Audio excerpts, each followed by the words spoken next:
Təsəvvür edin ki, ölkənizə hər 8 dəqiqədən bir bomba düşür və bu 9 ilə yaxın davam edir. Başınıza 2 milyon tona yaxın bomba atırlar, 400 mindən çox insanınız ölür və üstəlik də siz hər hansısa bir müharibənin iştirakçısı deyilsiniz. Bəli, Amerika Birləşmiş Ştatları 9 il ərzində Laosu məhz bu cür bombaladı. Üstəlik də Laosla heç bir müharibə aparmadan. Bəs bu necə baş verdi?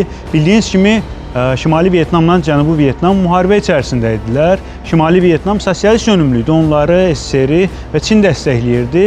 Cənubi Vyetnam isə qərb yönümlü idi, onları da Amerika Birləşmiş Ştatları dəstəkləyirdi və Amerika Birləşmiş Ştatları öz qoşunlarını da hətta bura göndərmişdi. Burada aktiv şəkildə döyüşlərə qoşulurdular. Şimali Vyetnamlılar cənuba hücuma keçməyə başlayanda Vyetnamın bəzi yollarından istifadə etmək yerinə Laosun içərisindəki yollardan istifadə etməyi düşünürdülər və bu yolları Ho Chi Minh yolu adlandırırdılar. Ho Chi Minh yolu, Ho Chi Minh həmin dövrdə Şimali Vyetnamın lideri idi.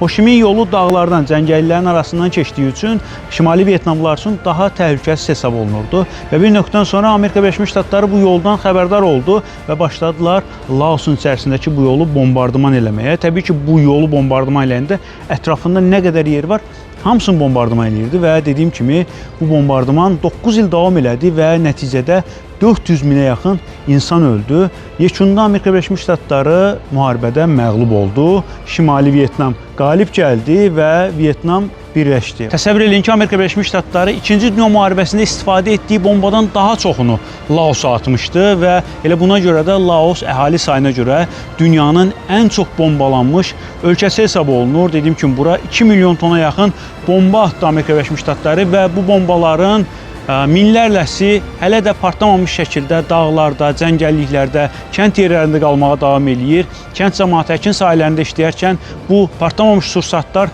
partlayır və onları öldürür və hal-hazırda olduğum Laosun ən böyük şəhərindən birisi olan Luang Prabangda yerləşən Unexploded Ordnance, yəni partlamamış sursatlar muzeyi də məhz buna həsr olunub.